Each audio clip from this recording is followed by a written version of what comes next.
Welcome to this edition of Peak Performers Podcast with your host, Thor Conklin. Thor will be sharing the necessary tools, strategies, and psychology you'll need to become a peak performer in any area of your life or business.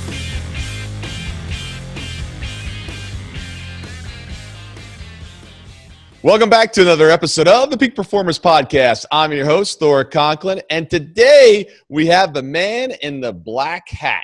He's not officially known as that, but every time I see this guy, matter of fact, you never take that hat off, do you? I tend to wear it around the house even, yeah. I'm telling you, now, you've got multiple hats. It's just not like one hat, but it's kind of become one hat. It's sort of evolved into one primary hat. All right, and you actually do have hair too. I mean, it's not like a little bit, just hair a little bit. But there, it's your look, it's your niche, right? Everybody has my brand.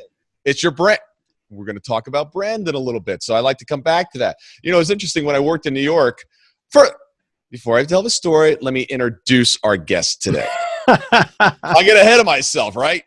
Adam Walker, father of 5, husband. Man, you have how old are your kids now?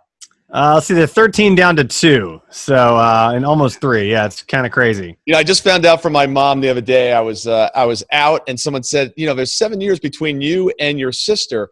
Were you a mistake or an oops? I'm like, I don't know. Let's text her. I never thought to ask. Right. So I'm like, I'm drunk texting my mom. I'm like, Mom, was I a mistake or an oops? And she wrote back, you'll love this response. I don't know it exactly, but it was something along the lines of, honey, you were loved and adored from the very moment you arrived. I was like, yep, that would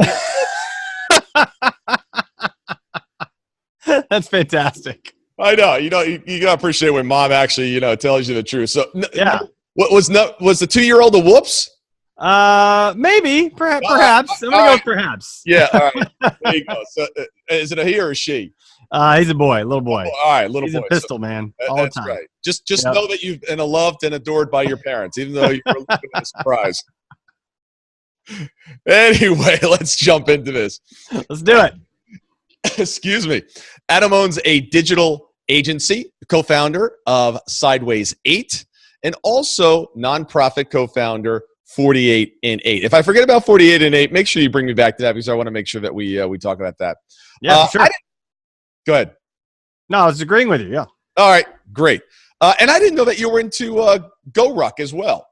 Yeah, well, I just got into that actually after we used to hang out. So I did my first event. Was I the inspiration for GORUCK? I mean, it didn't hurt, you know. So you were inspiring for sure. So I need some pain in my life, you know, right? For everyone that's not familiar with GORUCK, it's you get together on a Saturday or Sunday with a bunch of other crazy people. You lug logs around. You got these backpacks on, and basically you do crazy heavy stuff for 12 hours? Yes, 12 hours overnight. So mine was in Piedmont Park. It was crazy. It was brutal, but it was great. I'm going to do it again. Yeah, exactly. Yeah. There's a sadist, masochist slant on a lot of these things. Like, you know, beat me up to get me outside my comfort zone. Yeah, that's right. I need to be pushed so I know how far I can go. Absolutely, and they do push you. They try to annoy the heck out of you. So anyway, we didn't come on here to talk about the kids. We didn't come on here to talk about GORUCK. What we did come on here to talk about is digital marketing. I want you to explain to the audience what you see in this space. I mean, the space is extremely crowded. You have a very narrow niche. But what do you see? What's happening in the digital marketing arena? And we'll add in web development in that as well. You know, the big trends that I'm seeing are automation and customization per the client or per the user, right? So, I mean, marketing automation has been around for a long time, but it's sort of taken a long time to trickle down to small businesses. And so now we can set up all these marketing automations. And if they land on this page, do this. And if they do this, do this. And if they click this button, text them this message and all this crazy stuff. And small businesses are just now starting to realize the power of that because you can get a lot done with very few people because you can automate all kinds of stuff, which is great.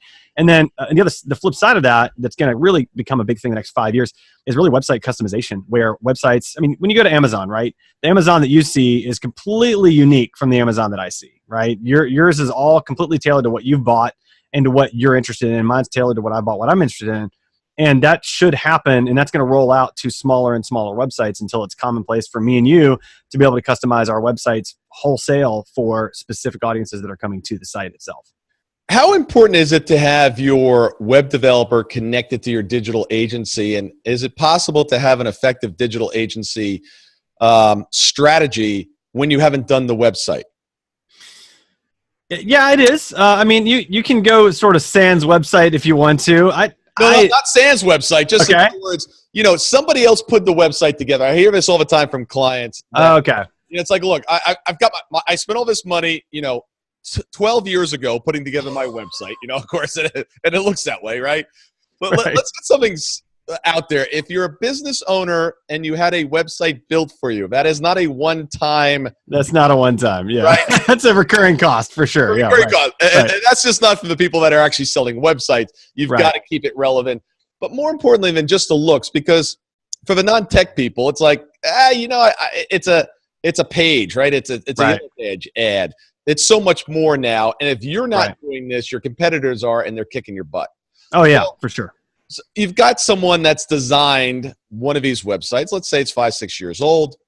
Can you work as a digital agency?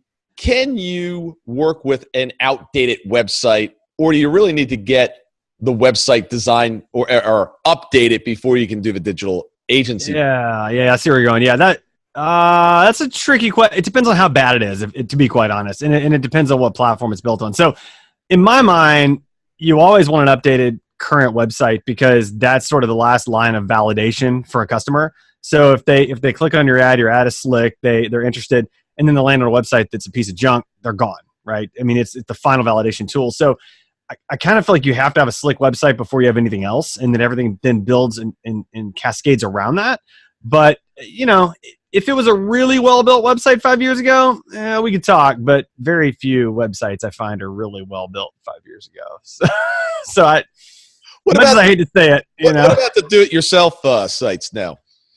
Some of them are okay if you want to go that route. So, Squarespace really is a good product and has a good product. I think Wix has a decent product as well. The problem with those sites really comes in the messaging component rather than the design component. And so, for example, I've got a nephew. He started up his first company. He threw it together on Wix, and I looked at the website, and I'm like, well, the overall look and feel of the site's not terrible. Your messaging is junk, and we got to talk about it. It's just trash. I'm like, stop talking this marketing gobbledygook crap. Stop talking like you're talking about like he's describing his product wrong. I mean, everything's wrong, and I'm like, we got to fix this. So it's not so much in the construction necessarily. It is in the design and the messaging that you really need somebody to kind of come along that's from the outside and say, okay, here's what it is. Yeah, no question. And listen to your customers. Yeah, that's right. What are they telling you? That's right. I had lunch with someone the other day, and they said, I was looking at your website, and I knew exactly what you were doing and what your target audience was. I'm like, great. It actually worked. So That's right. It should be simple, and it doesn't need to be marketing lingo. I hate marketing lingo. In fact, if you go to my agency's website on our newest version of the site, which we just launched about 3 to 4 months ago, you'll love this. When you first go on the page, it asks, hey, do you want to read this site in business English or sarcastic English? And then you can choose, and it'll update all the headings based on that. And so like one of the headings that gets updated is the testimonial section, and it says, you should call and verify these. We might have made them up. It's like, let's just be honest here. No, we didn't make them up, just to be fair. Right. But nonetheless, I don't like the business speak. We don't need that. Let's just be real with each other. Yeah. I love that. Speaking of that, on the digital side, like what we said before, if you don't have this thing dialed in, one of your competitors are going to have it dialed in, and you're going to get crushed. We know, for better or for worse, Google, what Father Google says you've got to follow, and if you're not in the right lane with them, you're gone. It's game over. They're getting involved in a lot of the space. One, I guess they're coming out with a lot of templates now, actually on the web design.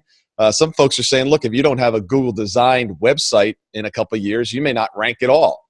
What do you think is going to happen there? Are they going to continue to control the space?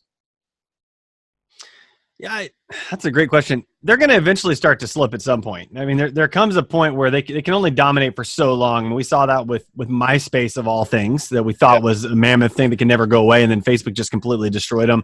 You know, if you look, DuckDuckGo, as far as the search engine, is actually rising dramatically. I think they doubled their search results. DuckDuckGo? Yeah, so DuckDuckGo is a search engine that does not track your data at all.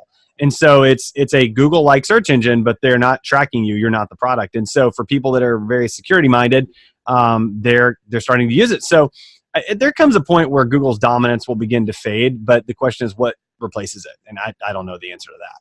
We'll find out, I guess, together. What's when clients are coming to you? You know, what's the common theme, the common threads that you see that they've missed the boat? They just, you know, you look at their sites, not from the website design. Standpoint. We know that it's got to be, you know, it's mobile first, and then maybe it looks good on a computer. That's right. It's got to be fast. It's got to be clean. But from a digital marketing standpoint, what do you see that most people miss that's in their website that they just have all screwed up? They can't explain what they do in a simple fashion. I mean, it's just most every site I see is just a bunch of marketing gobbledygook crap that just doesn't make any sense. And I read the site and I look at it and I go, I don't understand what they do. And I just had a conversation with them. And then I read it again and I'm like, I still don't understand what they do. Yeah. And it has to be simplified. It's insane how complicated we try to make things. And so like, I remember one time a couple of years ago, I met with a client and we sat down for 90 minutes and they tried to explain to me what they did for 90 minutes. And at the end of the conversation, I looked at them and I said, okay, so what you're telling me is you're a consultancy that uses unique tools to solve your clients' problems. And they're like, yeah, that's about it. Oh, okay, good. It took 90 minutes to get to that. Like, that's great. Now we can move on. And still, there was gobbledygook in the site because they wanted marketing gobbledygook in there, and it was ridiculous. But, you know, it is what it is. So I think people just can't explain what they do. They don't take the time to dumb it down, and they have to.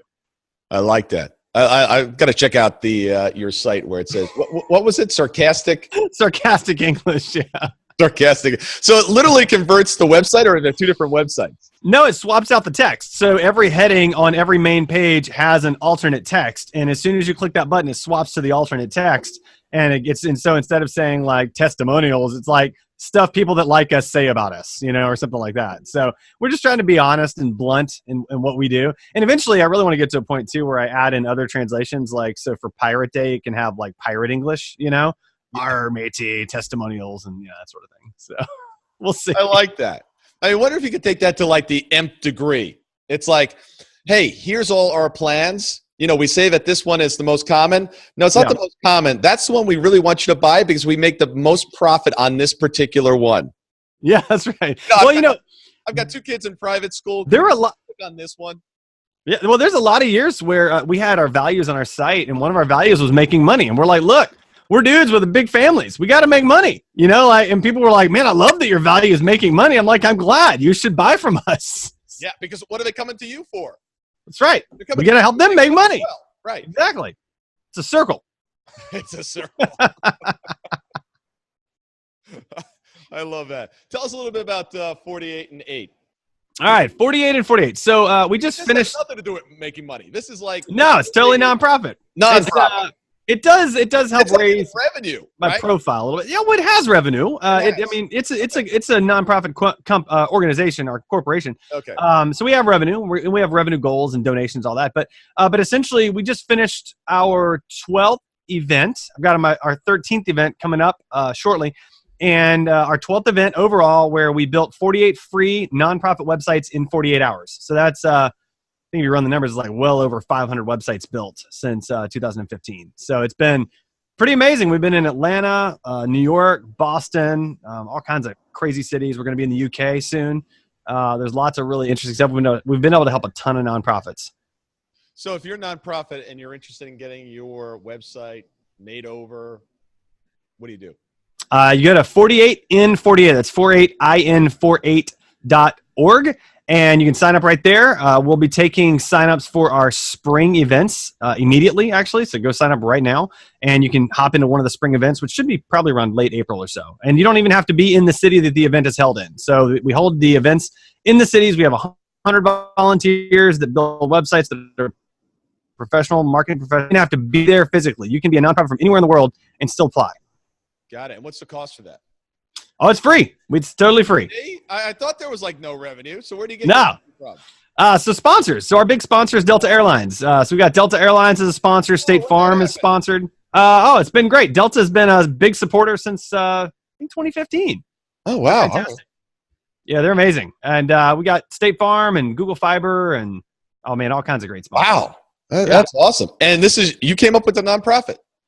So I co-founded it. It was not my original. So I was it was Jeff Hillemeyer's original idea. And then I was the make it happen guy. I was the chief operating officer before there was anybody to be a chief of. And I figured out how to make it all work, which was intense. I lost a lot of sleep that first year, but it's been great ever since.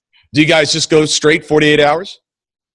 No, nobody really does. So everybody, like, they'll go Friday night and they'll stay till 1 or 2 in the morning, and then everybody goes and grabs some sleep and gets back at 8 or 9 in the morning. That Saturday morning, then goes till midnight, goes home, gets sleep, same thing, and then Sunday gets back at like 9 o'clock and wraps it all up. So in reality, it's over a 48-hour period, but nobody's really working 48 hours straight, with the exception of 1 or 2 volunteers that are intense, and they will actually work almost 48 hours straight. It's pretty impressive. Yeah, let's ramp this up a little bit. Come on, lots of Red Bull. Type in some keys, Hey, listen, you can come do it, man. Oh, well, I can't do it. I could inspire them to keep going for 48 hours. I think you could probably help with the messaging side. I think you're a really good messaging guy. Well, we can make it like, what we could do? We can do it like a telethon, right? The old days with Jerry Lewis telethon, We'll be having people come up. We'll just, what we'll do? We'll Skype in. Yeah. All this idea. I'm roping myself into this thing. I know. I'm going to hold you to it. This is going to be great. It's being recorded. I'll be the MC. We'll get it on Zoom, and we'll have the people come on, just like on stage, and tell a little bit about their charity. I love this. And then we can take donations. This could work. And then we can pay the MC. Right. I like it up until that last part. I mean, really, it was rock solid until that last bit. I mean, we can buy the MC some donuts. Maybe some Revolution donuts are really good quality donuts from downtown. They're amazing. Donuts? I'm getting ready to do an Ironman, man. I'm trying to lose weight. You need to treat yourself, man. Come on. What happens? The world conspires against you. I'm willing to help them out for a modest, serious fee for 48 hours. A modest fee. I know you well enough to know what that modest fee might be, Thor. I'll have my guys contact your guys. That's right. Well, our people will talk. Figure it out. It'll be great. Yeah, they'll talk. They'll chat. They'll figure it out. That's right. I'm not a nonprofit, but I'm more than happy to do what I can to for the cause. But yeah, we'll see if we can raise your profile. We can get you some more listeners out of this. It'd be amazing. Yes. So there you go. Some downloads. All right. Well, I just got done doing a Everest challenge where he climbed the mountain 13 times. I made it 10, not 13, and it was he got 36 hours to do it. And I did it in I did 31 straight hours. So, all you got to do is add a couple more hours. And I was walking up a mountain, okay? Which mountain was this? A local mountain? No, it was in Utah. Okay. Yeah. Okay. Wow, that sounds kind of amazing. Yeah, it was one of my one of my challenges. So apparently I got to the second highest peak in America, and I'll see this thing. Hold on one second. Right. Oh, that bookcase is real? No way. Yeah, of course a bookcase is real. I mean, I got this medal, right? I nice. did 2,841 feet. And apparently the second tallest mountain in the world is this. I can't even pronounce it. I don't even know I'm not even going to try, man. Like everybody knows where Everest is, Denali. I ended up with Anaconda. You just call it AC. Just AC for short. Exactly, AC. Yeah. Get on the AC peak. Oh, yeah. Yes. Yeah, that. Right. Exactly. Right. Yes. Thor did that one. Nobody knows where it is. Might be in South America somewhere. But the point is, once you do something for 31 hours, it's like, somebody asks you to do something for 24. It's like, not a big deal. Nothing. It's like the GORUCK event. Right. It's just like the GORUCK. After going 12 hours overnight and you're rucking like 20 miles and you're going up and down stairs doing bear crawls and like, I can do anything right now. Anything. Exactly. You got the 5 kids. You got a couple coolers. You're going to watch a football game. And it's like, come on, I can carry this stuff. Listen, true story. So the week after GORUCK, like 3 days after, I took my 2 oldest kids to Six Flags for 15 hours. And like normally, like that would be like every other parent in the world would be like, oh, 15 hours at Six Flags, that's the worst thing ever. We got done. I was like, so what are we doing next? I'm good to go. I just did GORUCK. I'm set. Yep. As a matter of fact, on the other, I won't go get this one, but there's a medal back there for doing an Ironman 3 weeks ago. Nice. 16 hours, 140 miles. It was awesome. I just got done doing 31 miles or 31 hours rather, hiking up a mountain. I can go 15 miles. Matter of fact, for the Ironman, I get to sit down on my bike for a while. Like, come on. It's like being lazy. That's right. You're sitting down. You're not even standing up. There are some Tour de France riders that would really take offense to what I just said. Please don't tweet at me. I don't know how we got off on this. But there's a good lesson here. And the lesson is figure out what you can do to get outside your comfort zone. That's right. And push yourself. Figure out what you can do to push yourself. Because every single thing that you want lies outside that comfort zone. Because if it didn't, you'd already have it. That's right. So nobody wants to be pushed. Nobody wants to get out of a comfort zone. No, I shouldn't say nobody, but resist this. But they want what they want, but it's not where they are. They've got to go outside and actually get it. That's right. Great work on the 48 and 48. And I'm telling you, there's a thing there with the telethon idea. I like it. Let's talk about that more. Get people to donate different things. You can have a little auction going on. Get some artwork that'll self-shred, just like the guy at Sotheby's. I mean, it'll be awesome. Well, I mean, think about it. You know, you're sitting there. We can get some of the ancillary businesses that support website development. Showcase them. Yeah. Content. Hey, you know, you're a content writer, write in, you know, donate some hours, and then we'll get some more money, you know. I guess my question is, what do you call it? Because it's not a telethon if it's online. So we'd have to figure. As a matter of fact, it's a Zoomathon. To sponsor it. It's a Zoomathon. Now we're talking about it. Zoom. Now we're talking. Somebody get the trademark for that real quick. Zoomathon.com. Done. Zoomathon.com. Good thing that this is already going to be done by the time this thing goes live. Yeah, yeah. It's already bought by that time. That's right. Yeah. Look at who isn't Thor Conklin on that. We're good to go. Done. Zoomathon. I love that's right. And then we can invite different people on. Tell me. Could be amazing. All right. Let's get this interview back on track. Here is something that I've got a client in your space, and he's like, if it only wasn't for the website development piece, I would absolutely love what I do. But every time I get a client in the room, I ask them, okay, what's most important about your website? What do you want it to be about? What's important? And they all say the same thing. It's got to be fast. It's got to be pretty, and it can't be cluttered. So they go about trying to create what they think is, well, fast is fast, but, you know, pretty and uncluttered. And right. Without fail, the client goes, nope, that's not what I'm talking about. We need to add this in. Then we need to add this in, and then pretty soon it looks like the kitchen sink all piled. That sounds right. Yep. What do you tell clients to help them help you? How do we get this from what the client is thinking about to the point where they can explain it? How have you been successful in this, in helping clients tell you what they want? Yeah, we do a couple things. The first thing is we actually always ask for examples of what they're looking for, because they can always point to examples. My favorites are when they point to Apple.com, and I'm like, yeah, we can duplicate Apple.com. It's like $300,000 or $400,000, no problem. Let's just hook it up, you know. But I mean, but you know, the more examples we can get, the more common threads we can begin to see in those examples, and then we can really begin to piece together what they're looking for, because they can't verbalize it well. So we do a lot of that, and then also, we try to very early on find out from the client's perspective exactly how much they're planning to trust us as the professionals, and how involved they're going to be. And there's lots of nice ways to ask that question. But if they're going to trust us explicitly, then we can basically hand something to them and say, this is what you need. And then they can go, oh, well, you know, no. And then we say, okay, well, we're going to make this tweak in this one, but not the others, because this is what you need. And then we can move on because they're going to trust us as the professionals. There are other times where they want to be significantly more hands-on, and we're previously aware of that because we've asked the right questions, and then we begin to frame things out. And the other thing that we've also found is that when presenting a design or when presenting anything to a client, really never send it to them, always present it to them.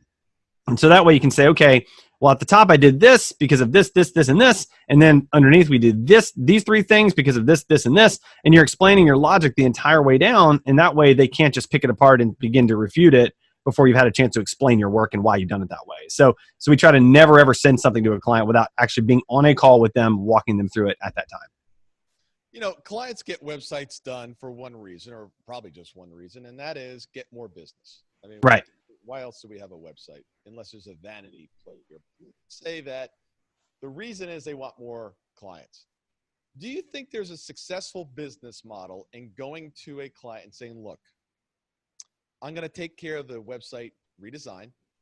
I'm going to take care of all the digital marketing, the SEO work, everything. My job is to get you more clients, period. I want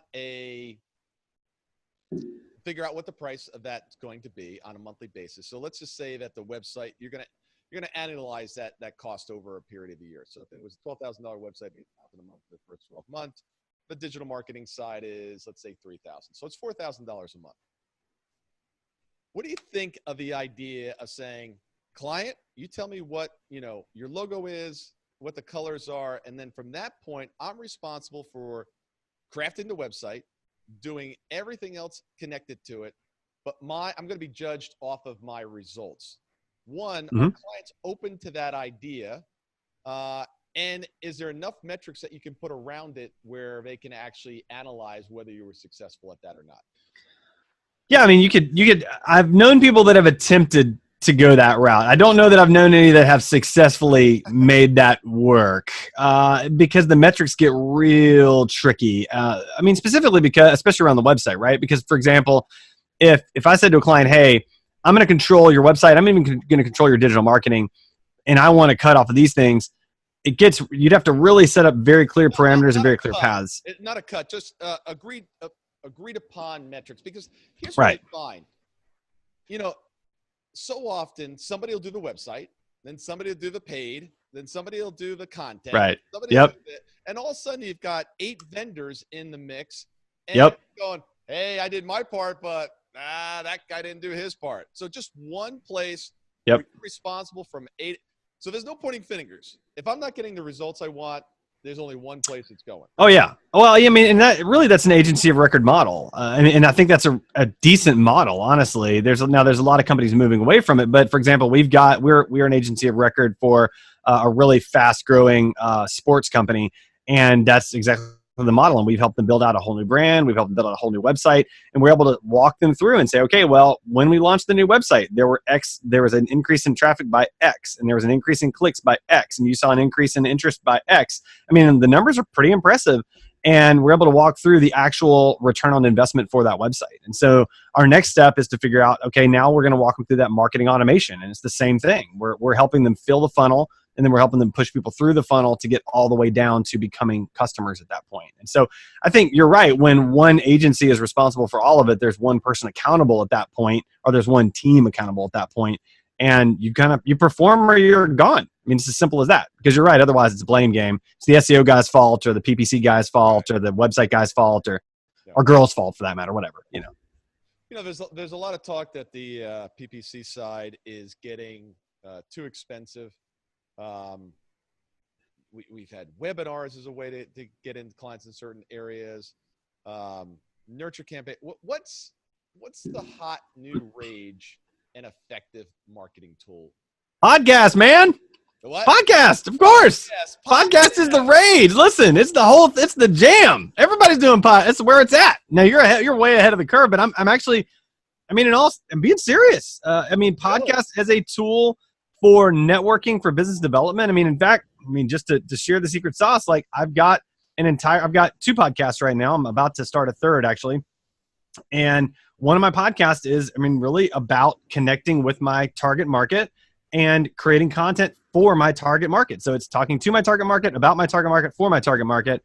And it's fantastic. It's really high quality content that gets created. It gives me a great excuse to reach out because I'm not being this sales guy that they don't want to talk to, and I'm able to build good relationships, and I'm willing to be in it for the long haul instead of the short haul. Typical salespeople, they're short haul, right? You buy or you don't, you're out the door.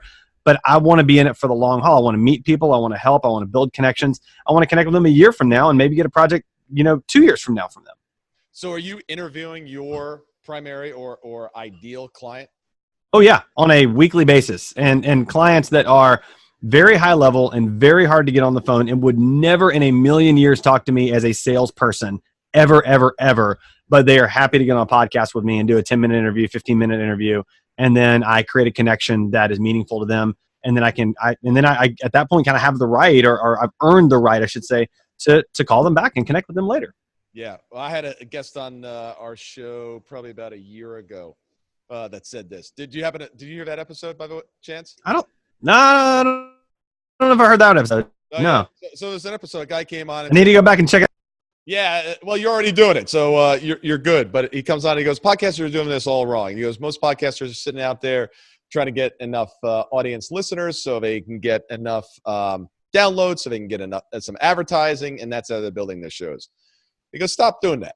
He said, figure out who you want to target or, in your business. Yep. And start interviewing your ideal customer.